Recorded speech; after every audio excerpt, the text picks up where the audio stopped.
آخر کار انہوں نے اپنے طے شدہ پروگرام کے مطابق آپ علیہ السلام کو ایک گہرے کنویں میں پھینک دیا۔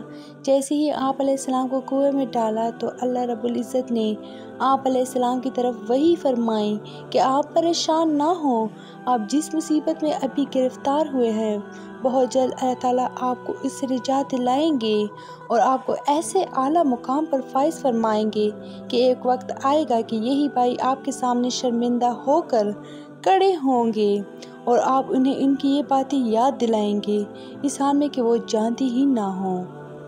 جب بھائیوں نے حضرت یوسف علیہ السلام کو کپڑے اتار کر کنویں میں پھینک دیا تو انہیں اس بات کی فکر ہوئی کہ ہم اپنے والد محترم کو جا کر کیا جواب دیں گے۔ وہ مختلف بہانے سوچنے لگے۔ آخر یہ طے پایا کہ سب یک زباں ہو کر کہیں گے کہ یوسف علیہ السلام کو بھیڑیا کھا گیا ہے۔ بطور ثبوت انہوں نے ایک بکری کا بچہ ذبح کر کے اس کے خون سے حضرت یوسف علیہ السلام کے کرتے کو آلودہ کیا اور پھر رات کے وقت روتے ہوئے حضرت یعقوب علیہ السلام کے پاس پہنچے اور اپنے طے شدہ منصوبے کے تحت باپ کو مطمئن کرنے کی کوشش کرنے لگیں۔ جب حضرت یوسف علیہ السلام کے بھائیوں نے حضرت یعقوب علیہ السلام کو حضرت یوسف علیہ السلام کا خون آلود کرتا دکھایا، آپ علیہ السلام اسے دیکھتے ہی پہچان گئے کہ میرے بیٹوں نے کسی سازش کے تحت یوسف علیہ السلام کو میری نظروں سے اجل کر دیا، کیونکہ وہ خون آلود کرتا کہیں سے بھی پٹا ہوا نہیں تھا۔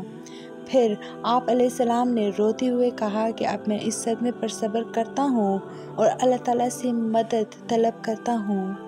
رسول اکرم صلی اللہ علیہ وآلہ وسلم نے فرمایا، مومن کے معاملے پر تعجب ہے کیونکہ اس کا ہر معاملہ خیر و بھلائی والا ہوتا ہے اور مومن کے علاوہ کسی کو یہ سعادت حاصل نہیں۔ اگر اسے خوشی پہنچتی ہے تو شکر کرتا ہے، یہ اس کے لیے بہتر ہے۔ اگر مصیبت پہنچتی ہے تو صبر کرتا ہے اور یہ بھی اس کے لیے بہتر ہے۔ حضرت یوسف علیہ السلام کے سوتیلے بھائی آپ علیہ السلام کو کنویں میں ڈال کر واپس چلے گئے تو آپ علیہ السلام کنویں کے اندر اللہ تعالیٰ کی مدد اور رحمت کا انتظار کرنے لگے۔ کچھ ہی دیر بعد شام سے مصر جانے والا ایک تجارتی قافلہ وہاں سے گزرا۔ انہوں نے اپنے ایک آدمی کو کنویں سے پانی لانے کے لیے بھیجا۔ جب اس نے اپنا ڈول کنویں میں ڈالا تو حضرت یوسف علیہ السلام اس کے ساتھ لٹک گئے اور جیسے ہی اس نے کھینچا تو آپ علیہ السلام بھی اس کے ساتھ باہر نکل آئے۔ اس آدمی نے جب آپ علیہ السلام کو دیکھا تو فوراً کہا، ہمارے لیے تو ایک بہت بڑی خوشخبری ہے، یہ تو ایک بہت خوبصورت لڑکا ہے۔ پھر انہوں نے حضرت یوسف علیہ السلام کو اپنے تجارتی مال میں شامل کر لیا اور مصر کے بازار میں لے جا کر دیگر سامان کی طرح آپ علیہ السلام کو بھی غلام بنا کر فروخت کرنے کا اعلان کیا۔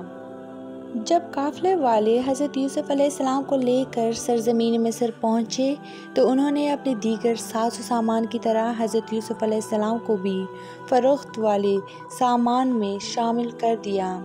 آپ علیہ السلام کے ذریعے اللہ تعالیٰ اہل مصر پر رحمت نازل فرمانے والے تھے اور آپ علیہ السلام کے ہاتھوں میں حکومت کی باغ دوڑ آنے والی تھی، اس لیے عزیز مصر نے آ کر آپ علیہ السلام کو دیکھتے ہی قافلے والوں سے خرید لیا، کیونکہ اسے آپ علیہ السلام کی پیشانی پر خیر اور برکت کے آثار نظر آ گئے تھے۔ خریدنے کے بعد وہ آپ علیہ السلام کو اپنے شاہی محل میں لے آیا اور اپنی بیوی سے کہا کہ انہیں عزت سے رکھنا، ہو سکتا ہے کہ یہ ہمارے کسی کام آئے یا ہم اس کو اپنا بیٹا ہی بنا لیں۔ اسی طرح اللہ رب العزت نے حضرت یوسف علیہ السلام کو مصر میں ایک شاہی گھرانے میں پرورش پانے کا موقع نصیب فرمایا۔ یوسف علیہ السلام عزیز مصر کے گھر میں پرورش پا رہے تھے اور اپنے والد محترم کی تعلیمات کے مطابق اللہ تعالیٰ کی عبادت کر رہے تھے۔ جب آپ علیہ السلام جوانی کی عمر کو پہنچے تو اللہ رب العزت نے آپ علیہ السلام کو علم و حکمت سے نوازا اور منصب نبوت پر فائز فرمایا۔ حضرت یوسف علیہ السلام جب جوانی کی عمر کو پہنچے تو آپ علیہ السلام حسن و جمال کا پیکر اور انتہائی خوبصورت تھے۔ عزیز مصر کی بیوی آپ علیہ السلام کے حسن پر فرفتہ ہو گئیں اور آپ علیہ السلام کو ورغلانے کی بہت کوشش کی۔ ایک دن موقع پا کر وہ آپ علیہ السلام کو بند کمرے میں لے گئیں اور خوب بناؤ سنگار کر کے آپ علیہ السلام کو برائی کی دعوت دی۔ لیکن آپ علیہ السلام نے اس کی دعوت کو رد کر دیا اور جواب میں کہا کہ میں تمہارے اس دعوت گناہ سے بچنے کے لیے اللہ تعالیٰ کی پناہ مانگتا ہوں، اس لیے کہ یہ گناہ جرم عظیم، امانت میں خیانت اور محسن کی ناشکری ہے۔ تمہارا شوہر میرا محسن ہے اور یہ کیسے مناسب ہوگا کہ میں اپنے محسن کی عزت سے کھیلوں؟ اپنے محسن کی خیانت کرنا تو ظلم ہے اور میں ظلم کا ارتکاب نہیں کر سکتا۔ اس کے بعد آپ علیہ السلام اپنی پاک دامنی کے لیے کوشش کرتے ہوئے دروازے سے باہر نکلنے لگے تو عزیز مصر کی بیوی نے آپ علیہ السلام کا پیچھے سے کرتا پکڑا، جس سے وہ پٹ گیا۔ دروازے کے پاس ہی دونوں نے عزیز مصر کو سامنے پایا۔ حضرت یوسف علیہ السلام جب اپنی عزت بچانے کے لیے بھاگتے ہوئے دروازے پر پہنچے تو عزیز مصر کو دروازے پر پایا۔ عزیز مصر کی بیوی نے اپنے شوہر کو دیکھتی ہی چالاکی کرتے ہوئے اسے آپ علیہ السلام کے خلاف بھڑکانے کی کوشش کی اور کہا، جو آدمی تمہاری بیوی کے ساتھ برائی کا ارادہ کرے تو اس کی سزا یہی ہے کہ اسے قید میں ڈال دیا جائے یا اسے کوئی اور دردناک سزا دی جائے۔ حضرت یوسف علیہ السلام نے بھی اپنے آپ کو بے گناہ ثابت کرنے کی کوشش کی۔ آخرکار عورت کے خاندانی میں سے ایک سمجھدار آدمی نے یہ گواہی دی کہ اگر یوسف علیہ السلام کی قمیص آگے سے پٹی ہوئی ہے تو عورت سچی ہے اور اگر پیچھے سے پٹی ہوئی ہے تو یوسف سچا ہے۔ لہٰذا جب عزیز مصر نے دیکھا کہ آپ علیہ السلام کی قمیص پیچھے سے پٹی ہوئی ہے تو وہ فوراً معاملے کی حقیقت کو سمجھ گیا اور اپنی بیوی کو توبہ کرنے اور یوسف علیہ السلام کو درگزر کرنے کو کہا۔ حضرت یوسف علیہ السلام کی پاک دامنی ظاہر ہونے کے بعد عزیز مصر کی بیوی کا حضرت یوسف علیہ السلام پر فریفتہ ہونے کا واقعہ مشہور ہو گیا۔ مصر کی عورتوں نے عزیز مصر کی بیوی پر لعن طعن شروع کر دی کہ عزیز مصر کی بیوی اپنے ہی غلام پر فریفتہ ہو گئی اور اسے اپنا دل دے بیٹھی ہے۔ جب عزیز مصر کی بیوی کو پتہ چلا تو اس نے عورتوں کی ایک محفل منعقد کی اور مہمان نوازی کے طور پر دسترخوان پر پھل بھی رکھ دیے اور ہر ایک کے ہاتھ میں ایک ایک چھری بھی دے دی تاکہ اپنے سامنے رکھے ہوئے پھل کاٹ کر کھائیں۔ عین اس وقت جب عورتیں پھل کاٹ رہی تھیں، حضرت یوسف علیہ السلام کو ان کے سامنے بلایا۔ عورتیں آپ علیہ السلام کے حسن و جمال کو دیکھ کر ایسی متاثر ہوئیں کہ اپنے ہوش و حواس ہی کھو بیٹھیں۔ انہوں نے پھلوں کی بجائے اپنے ہی ہاتھ زخمی کر لیے اور حیرت و تعجب کا اظہار کرتے ہوئے پکار اٹھے کہ ہمارے سامنے کوئی انسان نہیں بلکہ آسمان سے کوئی نہایت حسین و جمیل فرشتہ اتر آیا ہے۔ عزیز مصر کی بیوی نے موقع پا کر کہا کہ اسی کے بارے میں تو مجھ پر لعن طعن کر رہی تھی۔ جب حضرت یوسف علیہ السلام نے عزیز مصر کی بیوی کی دعوت پر آنے والی عورتوں کے مکر و فریب کو دیکھا تو اللہ رب العزت کے حضور مکر و فریب سے بچاؤ کے لیے دعا مانگی۔ فرمان الہی ہے، اس وقت یوسف علیہ السلام نے دعا مانگی، اے میرے پروردگار، جس بات کی طرف یہ عورتیں مجھے بلا رہی ہیں اس سے تو مجھے قید خانہ زیادہ پسند ہے۔ اگر آپ نے ان کا مکر مجھ سے دور نہ کیا تو میں ان کی طرف مائل ہو جاؤں گا اور نادانوں میں سے ہو جاؤں گا۔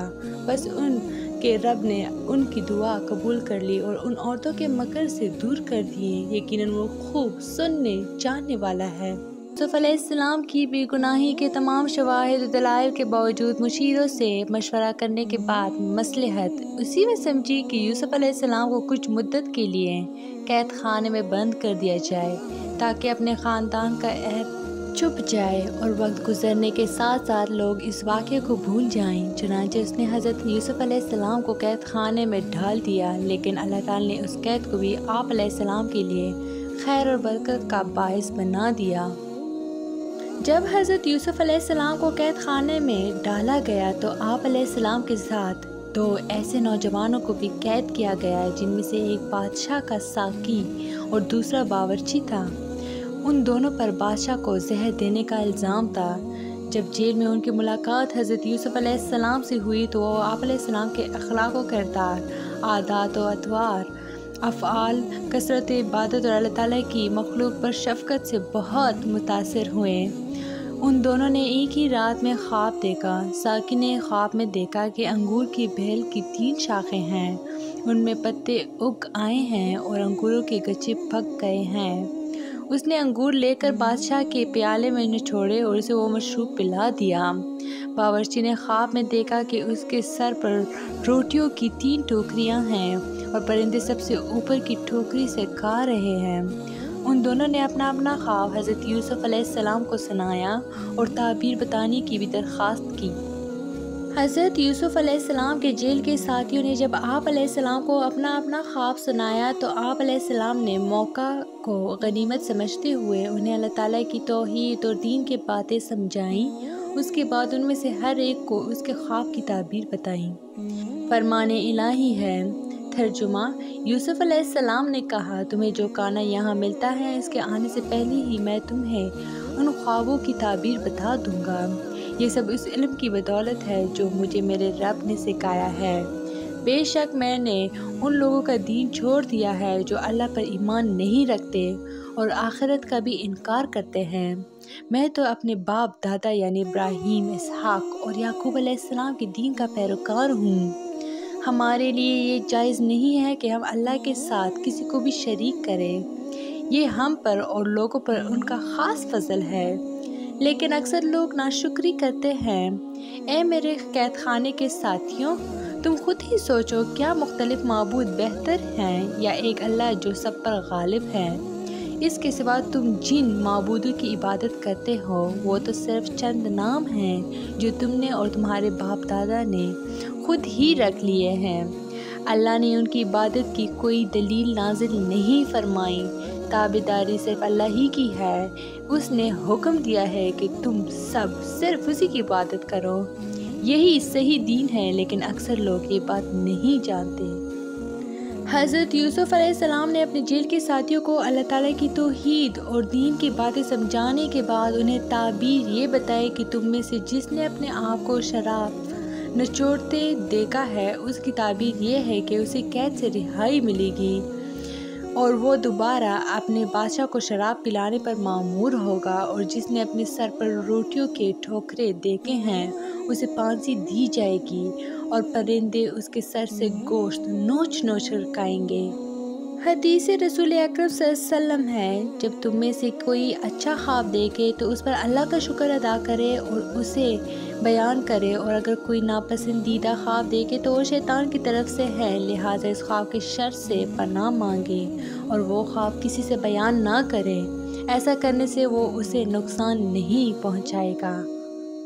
حضرت یوسف علیہ السلام نے خواب کی تعبیر بتانے کے بعد ساقی سے کہا کہ تم تو نجات پا جاؤ گے، اس لیے جب بادشاہ کے پاس جاؤ تو ان سے میرا ذکر بھی کرنا کہ ایک بے گناہ آدمی قید میں پڑا ہوا ہے۔ رہائی پانے والے ساقی کو آپ علیہ السلام کا بادشاہ کے سامنے ذکر کرنا شیطان نے بھلا دیا۔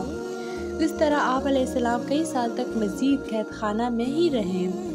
فرمان الہی ہے، اور جس کے بارے میں یوسف علیہ السلام کو یقین تھا کہ وہ قید سے رہا ہو جائے گا، اس سے کہا اپنے بادشاہ سے میرا ذکر بھی کر دینا، مگر شیطان نے اسے اپنے بادشاہ سے ذکر کرنا بھلا دیا۔ بس اس طرح وہ یوسف علیہ السلام کئی سال تک قید خانہ میں ہی رہے۔ ساقی کے رہا ہونے کے کئی سال بعد مصر کے بادشاہ کو خواب آیا کہ 7 موٹی گائیں ایسی ہیں جنہیں 7 دبلی گائیں کھا رہی ہیں، اور 7 خوشی خشک ہیں اور 7 سبز۔ اس نے اپنے درباریوں سے اپنے اس خواب کی تعبیر پوچھی، لیکن کوئی بھی اس کی تعبیر نہ بتا سکا، بلکہ وہ کہنے لگے یہ تو پریشان کن خواب ہیں۔ آخر کار وہ ساقی جو قید سے رہائی پا کر بادشاہ کے ہاں پہنچا تو اس نے کہا اگر آپ مجھے اجازت دیں تو میں قید خانے میں جاتا ہوں، وہاں ایک یوسف نامی آدمی ہے جو اس خواب کی تعبیر بتا سکتے ہیں۔ چنانچہ اجازت ملنے کے بعد وہ آپ علیہ السلام کے پاس آیا اور آپ علیہ السلام سے خواب کی تعبیر دریافت کی۔ آپ علیہ السلام نے جو تعبیر بتائی وہی صحیح ثابت ہوئی۔ جب بادشاہ کے ساقی نے حضرت یوسف علیہ السلام سے بادشاہ کے خواب کی تعبیر پوچھی اور آپ علیہ السلام نے اس کی تعبیر بتائی تو وہ فوراً بادشاہ کے پاس پہنچا اور حضرت یوسف علیہ السلام کی بتائی ہوئی تعبیر اس کے سامنے پیش کی۔ خواب کی تعبیر معلوم ہونے پر بادشاہ بڑا خوش ہوا اور حضرت یوسف علیہ السلام کو اپنے خاص وزراء میں شامل کرنے کے لیے اپنے پاس لانے کا حکم دیا۔ جب بادشاہ کا قاصد آپ علیہ السلام کے پاس حاضر ہوا تو آپ علیہ السلام نے اس وقت تک قید خانے سے باہر نکلنے سے انکار کر دیا جب تک آپ علیہ السلام کی مکمل بے گناہی کا اظہار نہ ہو جائے۔ آپ علیہ السلام نے قاصد سے کہا کہ بادشاہ کو میرا پیغام پہنچا دو کہ جن عورتوں نے مکر و فریب کرتے ہوئے اپنے ہاتھ کاٹ لیے تھے ان سے پوچھیں کہ اصل حقیقت کیا تھی۔ بادشاہ نے ان عورتوں سے دریافت کیا تو انہوں نے اصل حقیقت کا اعتراف کرتے ہوئے کہا کہ یوسف علیہ السلام پاک دامن ہیں، ان میں کوئی برائی نہیں۔ اور عزیز مصر کی بیوی نے بھی جب دیکھا کہ حق واضح ہو گیا ہے تو اس نے بھی اقرار کیا کہ میں نے ہی اسے ورغلانے کی کوشش کی تھی، وہ یقیناً بے گناہ ہیں۔ جب آپ علیہ السلام کی بے گناہی ثابت ہو گئی تو آپ علیہ السلام نے عرض کیا کہ میں اپنے نفس کی پاکیزگی بیان نہیں کرتا، بے شک نفس سے تو گناہ کے کام ہونا ممکن ہے مگر یہ کہ جس پر اللہ تعالیٰ اپنے خاص رحمت فرمائیں۔ عزیز مصر کے سامنے حضرت یوسف علیہ السلام کی بے گناہی ثابت ہو گئی اور اسے معلوم ہو گیا کہ آپ علیہ السلام پر لگایا جانے والا الزام بے بنیاد ہے، تو اس نے کہا یوسف علیہ السلام کو میرے پاس لے آؤ اور میں انہیں اپنے خاص کاموں کے لیے مقرر کر لیتا ہوں۔ جب اس نے آپ علیہ السلام سے گفتگو کی تو وہ آپ کی صلاحیتوں سے بہت متاثر ہوا اور کہنے لگا آج سے آپ ہمارے ہاں عزت والے اور امانت دار ہیں، لہٰذا ہم آپ کو وزارت دینا چاہتے ہیں۔ آپ علیہ السلام نے عرض کیا کہ اگر آپ مجھے وزارت دینا چاہتے ہیں تو وزیر خزانہ بنا دیجیے۔ لہٰذا اس طرح آپ علیہ السلام کو مصر میں وزارت کے عہدے پر فائز کر دیا گیا اور اللہ تعالیٰ کا وہ وعدہ پورا ہوا کہ ہم آپ کو زمین میں اعلیٰ مقام پر فائز فرمائیں گے۔ آپ علیہ السلام کو چونکہ پہلے ہی سے علم ہو چکا تھا کہ 7 سال کے بعد قحط سالیاں آئیں گی، آپ علیہ السلام نے پہلے ہی سے اسی تدابیر اختیار کی کہ قحط سالی والے سال بھی لوگوں کو خور و نوش کی اشیاء بقدر ضرور ملتی رہے۔ جب حضرت یوسف علیہ السلام وزیر خزانہ بنے تو خوشحالی کے 7 سالوں میں بہترین تدابیر اختیار کر کے اناج کو محفوظ کر لیا۔ پھر جب 7 سال قحط سالی پڑی تو آپ علیہ السلام نے متاثرین میں غلہ بانٹنا شروع کیا۔ آپ علیہ السلام ہر شخص کو رقم لے کر سال بھر کے لیے غلہ دیتے تھے۔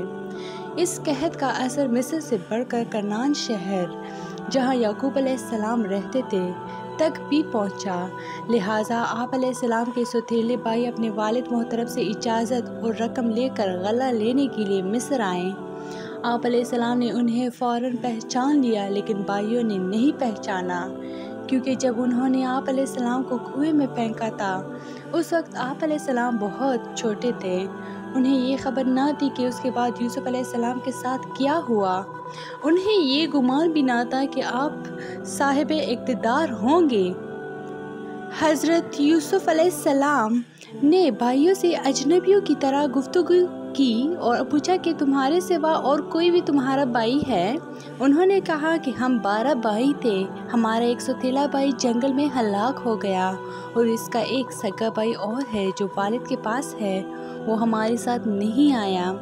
حضرت یوسف علیہ السلام نے اپنے خدام سے کہا کہ ان کی اچھی طرح مہمان نوازی کرو، چنانچہ ان کی خوب مہمان نوازی کی گئی اور اس کے بعد آپ علیہ السلام نے انہیں خوب غلہ دیا اور ان کی رقم بھی غلے میں واپس رکھوا دی اور ساتھ ساتھ یہ بھی کہا کہ آئندہ جب میرے پاس آؤ تو اپنے چھوٹے بھائی کو بھی ساتھ لانا، اگر تم اسے ساتھ نہ لائیں تو تمہیں غلہ نہیں ملے گا۔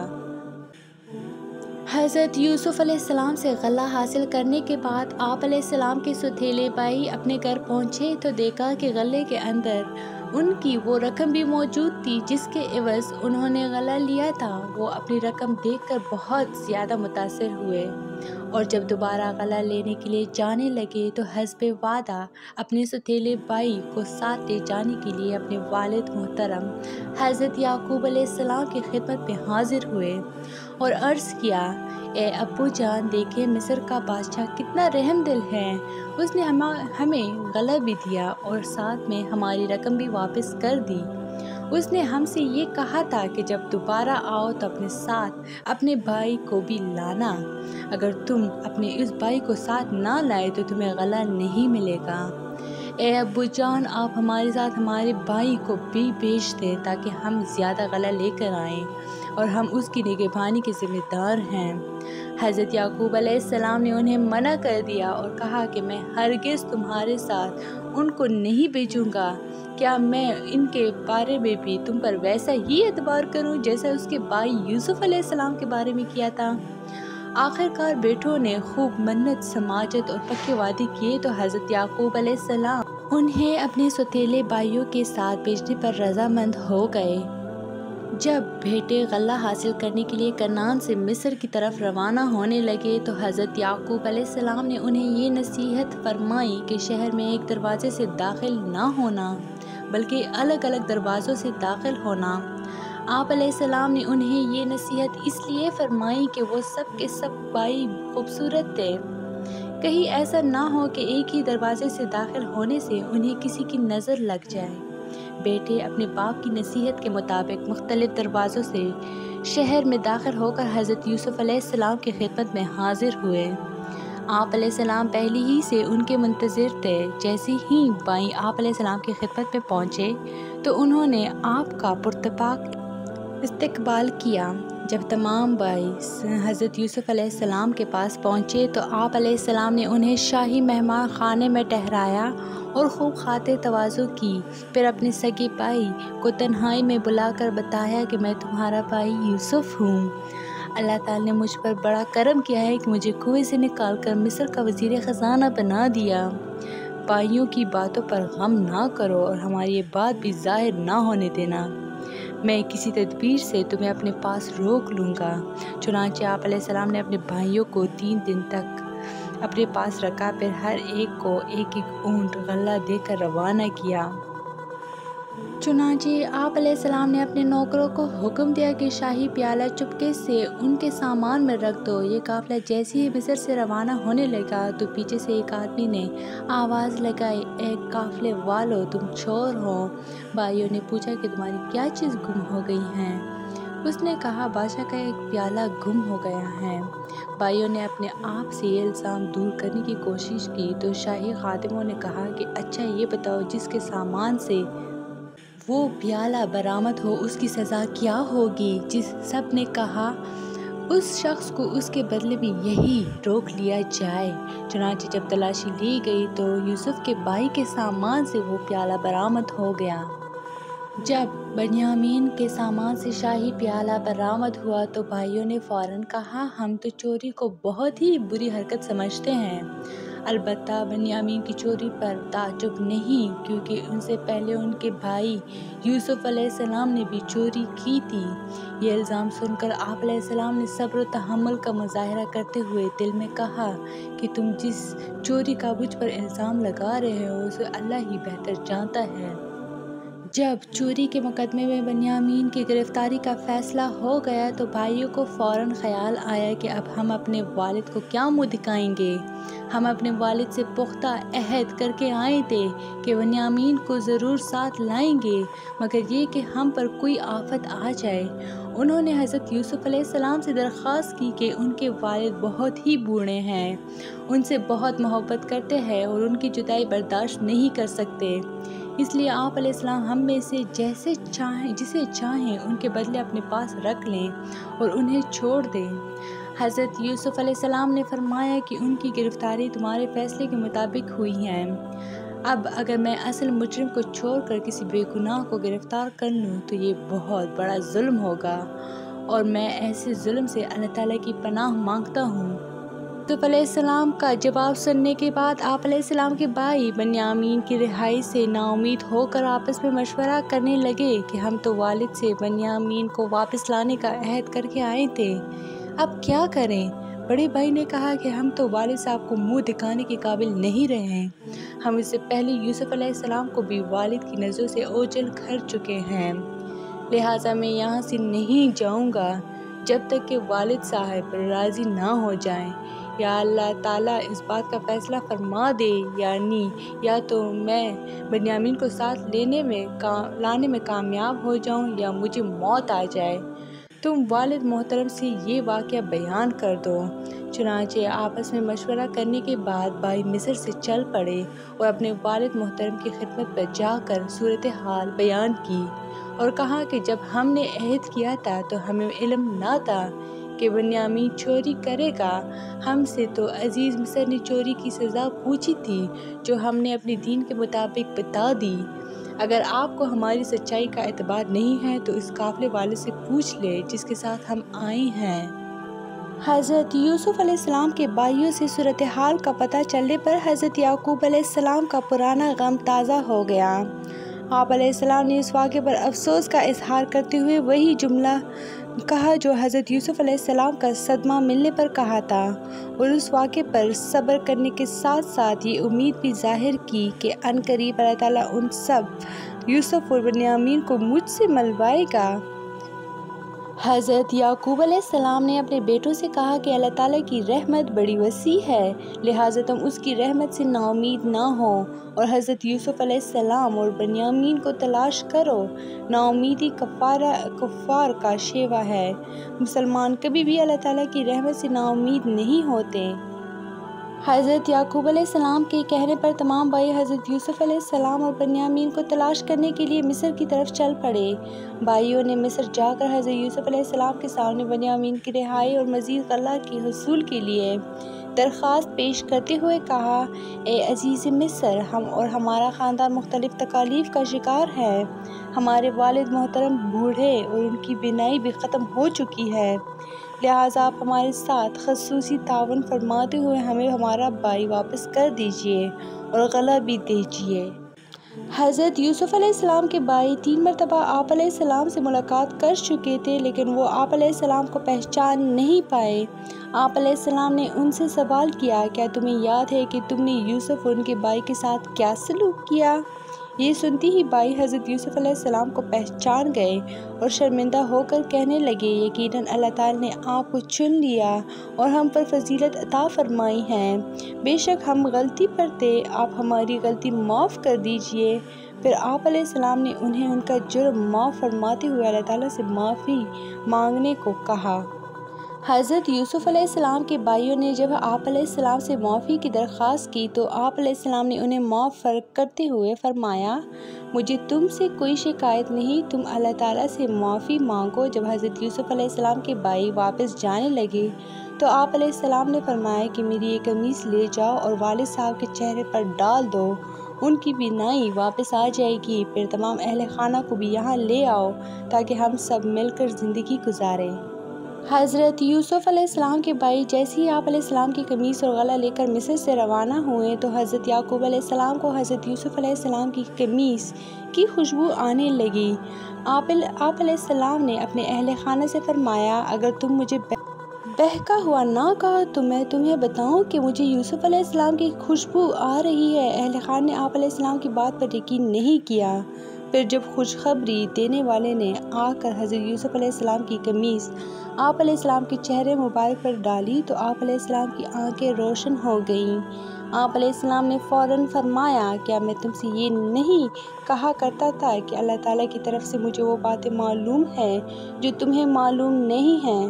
پھر آپ علیہ السلام کے تمام بیٹوں نے عرض کیا کہ اے ابو جان، بے شک ہم سے غلطی ہو گئی ہے، آپ ہمارے لیے اللہ تعالیٰ سے استغفار کریں۔ تو آپ علیہ السلام نے ان کے لیے استغفار کی حامی بھر لی۔ جب بھائیوں نے حضرت یوسف علیہ السلام کے پورے خاندان کو مصر میں لانے کا پیغام حضرت یعقوب علیہ السلام کو پہنچایا تو آپ علیہ السلام اپنے پورے خاندان کو لے کر مصر کی طرف روانہ ہو گئے۔ جب حضرت یوسف علیہ السلام کو اپنے خاندان کی آمد کی خبر ملی تو آپ علیہ السلام ان کے استقبال کے لیے اپنے وزراء اور معززین کے ساتھ شاہی محل سے روانہ ہوئے اور اپنے خاندان کا پرتپاک استقبال کیا۔ حضرت یعقوب علیہ السلام اپنے بیٹی کی محبت، عزت اور عظمت کو دیکھ کر بڑے خوش ہوئے اور اس پر اللہ تعالیٰ کا شکر ادا کیا۔ جب حضرت یعقوب علیہ السلام اپنے خاندان سمیت مصر پہنچ گئے تو حضرت یوسف علیہ السلام نے انہیں خوب عزت دی اور اپنے والدین کو تخت شاہی پر اپنے پاس بٹھا کر فرمایا، مصر میں جہاں سے چاہو کھاؤ پیو، یہ تمہارے لیے بڑی پرامن جگہ ہے۔ پھر آپ علیہ السلام نے اپنے والدین کو اپنے تخت پر بٹھایا۔ آپ علیہ السلام کے والدین اور 11 بھائی آپ علیہ السلام کے سامنے سجدہ میں گر گئے۔ جیسے ہی حضرت یوسف علیہ السلام نے ماں باپ اور 11 بھائیوں کو سجدے کی حالت میں دیکھا تو فوراً کہا، اے ابا جان، یہ میری اسی خواب کی تعبیر ہے جو میں نے بچپن میں دیکھا تھا۔ اللہ تعالیٰ نے مجھ پر بہت بڑا انعام فرمایا کہ مجھے جیل سے رہائی نصیب فرمائی، میرے اور میرے بھائیوں کے درمیان جو اختلاف تھا اس کو دور فرمایا اور آپ سب کو یہاں لے آیا، جس پر میں اللہ رب العزت کا بہت زیادہ شکر گزار ہوں۔ حضرت یوسف علیہ السلام نے جب دیکھا کہ اللہ رب العزت نے مجھ پر خوب انعام و اکرام عطا فرمایا ہے، مجھے اعلیٰ مقام عطا فرماتے ہوئے میرے خاندان کو بھی مجھ سے ملوا دیا، اس پر اللہ تعالیٰ کا شکر ادا کرتے ہوئے آپ علیہ السلام نے اللہ تعالیٰ کی خوب حمد و ثنا بیان فرمائی اور ساتھ ہی آخرت کی کامیابی کے لیے بھی دعا مانگی۔ ترجمہ: اے میرے پروردگار، بلا شبہ آپ نے مجھے حکومت بھی عطا فرمائی اور خوابوں کی تعبیر بھی سکھائی۔ اے آسمان و زمین کے پیدا کرنے والے، آپ ہی دنیا اور آخرت میں میرے سرپرست ہیں، لہٰذا اسلام پر میرا خاتمہ کیجیے اور مجھے نیک لوگوں میں شامل فرما دیجیے۔ حضرت یوسف علیہ السلام 110 سال کی عمر میں مصر میں ہی انتقال فرما گئے۔ آپ علیہ السلام نے اپنی وفات سے قبل اپنے بھائیوں کو یہ وصیت فرمائی تھی کہ میری میت کو میرے والد محترم کے قریب دفن کرنا۔ چنانچہ حضرت یوسف علیہ السلام کی وفات کے بعد آپ علیہ السلام کی وصیت کے مطابق بھائیوں نے آپ علیہ السلام کی میت کو کفن دے کر ایک تابوت میں رکھا اور حضرت یعقوب علیہ السلام کے قریب دفن کر دیا۔ تو یہ تھی میری آج کی ویڈیو، امید کرتی ہوں کہ آپ لوگوں کو اچھی لگی ہوگی۔ چینل کو لائک، شیئر اینڈ سبسکرائب ضرور کریں۔ Stay tuned for more. Thanks for watching.